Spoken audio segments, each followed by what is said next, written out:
अभिवादन स्वीकार कीजिए ब्रजेश मिश्रा का और आप देखना शुरू कर चुके हैं द डिबेट। बहनों भाइयों, इस वक्त राज्यसभा में महिला आरक्षण बिल को लेकर जबरदस्त चर्चा चल रही है और ये उम्मीद की जा रही है कि थोड़ी देर बाद राज्यसभा से इस बिल को पास कर दिया जाएगा। लोकसभा में 2/3 से अधिक बहुमत के साथ ये पहले ही पास हो चुका है और आज राज्यसभा से पास होने की पूरी संभावना है और 1-2 दिन के भीतर इसे कानून की शक्ल दे दी जाएगी। ये इस देश के संसदीय लोकतंत्र के लिए कितना बड़ा कदम है, इससे किसको क्या हासिल हुआ और सबसे महत्वपूर्ण बात है कि ये कब से लागू होगा और क्या इसमें जो रिजर्वेशन विद इन रिजर्वेशन का मुद्दा है, क्या ये तूल पकड़ा है और ओबीसी समाज को उनके हक कैसे मिलेगा। सारे मुद्दों पर एक बड़ा पॉलिटिकल मसला बना हुआ है। आज की हमारी चर्चा का मुख्य केंद्र बिंदु यही है। बहनों भाइयों, इस देश की महिला समाज के लिए एक ऐतिहासिक क्षण है।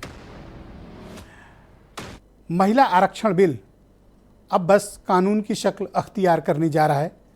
कुछ वक्त, कुछ दिन, कुछ घंटों के बाद जब भारत की राष्ट्रपति इस पर दस्तखत करेंगी राज्यसभा से पास होने के बाद, तब ये कानून की शक्ल अख्तियार करेगा। लेकिन अभी विधानसभाओं से भी इसकी सहमति प्राप्त की जाएगी।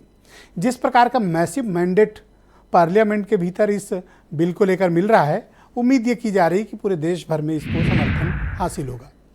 इस मुद्दे के जरिए भारतीय जनता पार्टी ने, शायद ये बहुत वक्त के बाद पहली बार ऐसा हुआ होगा कि किसी एक मुद्दे को लेकर तमाम असहमतियों के बावजूद विपक्ष ने सरकार के पक्ष का समर्थन किया है। उस पर असहमति कुछ बिंदुओं पर हो सकती है, कुछ संशोधन सुझाए भी गए हैं, लेकिन ओवरऑल सभी ने इसका समर्थन किया है सिवाय एमआईएम पार्टी के। तो ये बिल इस देश की राजनीति में महिलाओं के लिए कितना क्रांतिकारी है, क्या वाकई जो हमारी पार्लियामेंट्रियन डेमोक्रेसी है, संसदीय लोकतंत्र है, उसमें महिलाओं की हम सर्वोच्च भागीदारी सुनिश्चित कर पाएंगे और 33% का उनका रिजर्वेशन क्या उनको राजनीतिक रूप से ये ताकत दे पाएगा। वैसे इस देश में तमाम प्रांतों में नगर पंचायत और नगर पालिकाओं में, नगरीय निकाय जिसे हम कहते हैं, वहाँ पर आरक्षण प्रणाली लागू है। लेकिन बहनों भाइयों, कल भी हमने इस विषय पर चर्चा की कि इसी देश में प्रधानपति भी हैं, इसी देश में नगर पंचायत महिला चेयरमैन होने के बावजूद उनके घर के लोग उसको रूल करते हैं। ये स्थिति रही है पंचायती राज व्यवस्था के बाद भी।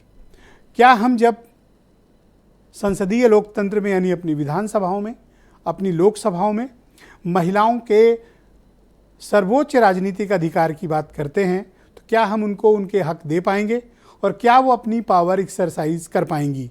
ये एक महत्वपूर्ण बात होगी। ऐसा ना हो कि बड़े घर की ही या जो बड़ी पॉलिटिकल क्लास फैमिलीज़ हैं उनके घर की ही बहू बेटी माताएं ही इस प्रणाली का हिस्सा बन जाएं और आम महिलाएं फिर अपने हक से वंचित हो जाएं। हमें ये सुनिश्चित करना पड़ेगा और पूरे पॉलिटिकल सिस्टम को ये सुनिश्चित करना पड़ेगा। ये एक बड़ी पहल है, इसमें कोई संदेह नहीं है कि ये एक बहुत बड़ा राजनीतिक कदम है जो महिलाओं के लिए, आधी आबादी के लिए एक क्रांतिकारी कदम है। इसके कुछ बिंदुओं पर सहमति असहमति विपक्ष की हो सकती है, लेकिन समग्र दृष्टिकोण से देखें तो इस बिल में एक अचीवमेंट ये हासिल हुआ है कि एटलीस्ट कानून ये बन जाएगा। मिलेगा कब से? 2 साल, 4 साल, 8 साल, 10 साल, 15 साल, 20 साल, वो एक अलहदा विषय है। रिजर्वेशन विद इन रिजर्वेशन होगा नहीं होगा एक अलहदा विषय है, लेकिन एक बड़ा अचीवमेंट है कि आखिरकार वो कानून बना ही लिया गया जो आज से नहीं, पिछले 73 सालों से जिस पे सिर्फ चर्चा हो रही थी, फाइनली अब वो कानून की शक्ल लेने वाला है। इससे किसको क्या हासिल हुआ और क्या रिजर्वेशन विद इन रिजर्वेशन के मुद्दे पर विपक्ष ने भारतीय जनता पार्टी को घेरने में कामयाबी हासिल की है और उमा भारती का आज का पॉलिटिकल स्टेटमेंट बहुत चर्चा का विषय है, जहां वो ओबीसी आरक्षण की बात को लेकर बीजेपी से असहमत हैं। क्या ओबीसी आरक्षण का मुद्दा इस मसले को लेकर भारतीय जनता पार्टी को बैकफुट पे कर रहा है? अपोजिशन फिर इसको संशोधन लाने के बजाय इसको ओपन फोरम पर स्वीकार करके इस पर सहमति क्यों जता रहा है? अगर सत्ता पक्ष पर सवाल उठ रहे हैं तो अपोजिशन के रवैये पर भी प्रश्न चिन्ह खड़े हुए हैं। आप कुछ बयान सुन लें, फिर आज की चर्चा को हम आगे बढ़ाएंगे।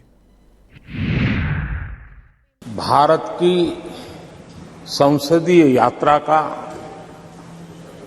एक स्वर्णिम पल था और इस स्वर्णिम फल के हकदार इस सदन के सभी सदस्य हैं, सभी दल के सदस्य हैं, सभी दल के नेता भी हैं।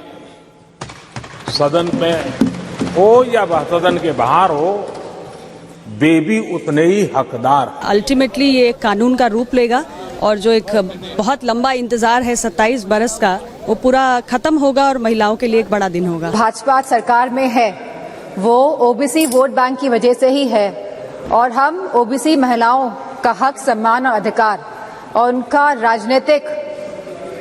उनको राजनीतिक अधिकार मिलना चाहिए सर, उससे हम उनको दूर नहीं रख सकते हैं। 2022 तक देश के हर गरीब को छत मिल जानी थी, किसान की आय दुगनी होनी थी, 100 स्मार्ट शहर बनने थे। फिर कहा चिंता मत करो, अमृतकाल है, रुक जाओ।